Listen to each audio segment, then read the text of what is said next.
Hey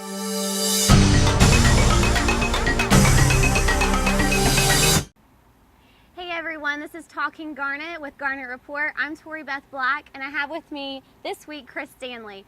We're at Williams-Brice Stadium, and we're going to talk a little bit about Gamecock football. Chris, this past week USC had a close game with UCF.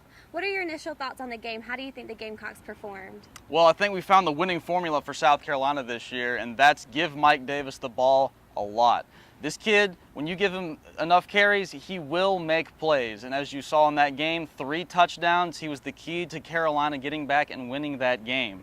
And as you saw in the first half, when he only got 5 touches, UCF didn't see the presence of a run, so they were able to drop 7 back in coverage, and Connor Shaw and Dylan Thompson struggled to throw in it. And that's how you saw South Carolina struggle so hard on offense on that first half. And when South Carolina got to the second half and finally got back to their identity of getting behind their pads and running the football, that's where you saw the most success. So South Carolina's got to learn from that game and keep to that formula all year long. Speaking of offense, the game ended up being a lot closer than I know Gamecock fans would like for it to be. Do you think that had everything to do with Connor Shaw's injury early in the game and Dylan Thompson coming in, or was it resulted to something else as well? Well, if you're UCF and you've got a ranked team come into your place and you're able to make them fumble on their opening drive, that sets the tone for the rest of the game for you. That's huge.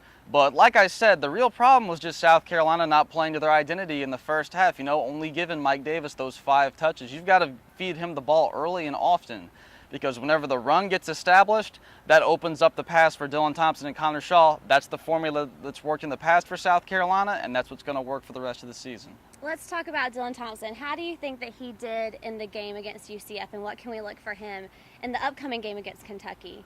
Well, Dylan admitted in the presser after the game that it wasn't easy for him to come off the bench cold, but you got to admit he didn't play that well in the first half, only 9 for 22. I'm personally a fan of Dylan Thompson. I think he's very good at what he does.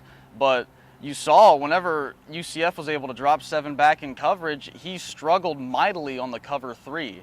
But whenever Mike Davis was able to suck in a lot of that coverage, that's when he started to have a lot more success. So it was good to see him settle down as the game went on. But I got to give him a pass for his receivers, because they struggled to get open all day long. There were key drops, one by Nicky Jones that could have been a touchdown, and another couple by Rory Anderson, the tight end, who hasn't really shown up all year and was supposed to be a big part of that passing game. But overall, I think Dylan Thompson's going to be fine, and I expect him to have a good game next week against Kentucky. So, speaking of Kentucky, what are your predictions? How do you think the game's going to turn out? Well, if South Carolina plays up to their potential, they can hang 50 points on Kentucky if they want to. The Wildcats are a team that are struggling so far this year. The only team they've beaten is Miami of Ohio. Their offense fizzled last week against the Florida Gators defense, which I think is very good and can be comparable to South Carolina's. So I expect minimal offensive production from Kentucky. I expect the defense to shut them down, and I expect Carolina to get back to their identity this week, establish the run early on, get Mike Davis a lot of carries, maybe see Sean Carson and David Williams in there too with the loss of Brandon Wilds, and then let Dylan Thompson air it out on his own while he's comfortable with it. If all that works out, I say South Carolina 42, Kentucky 14. Well, we look forward to see what happens Saturday. This is Talking Garnet on Garnet Report. I'm Tori Beth Black. Thank you for joining us.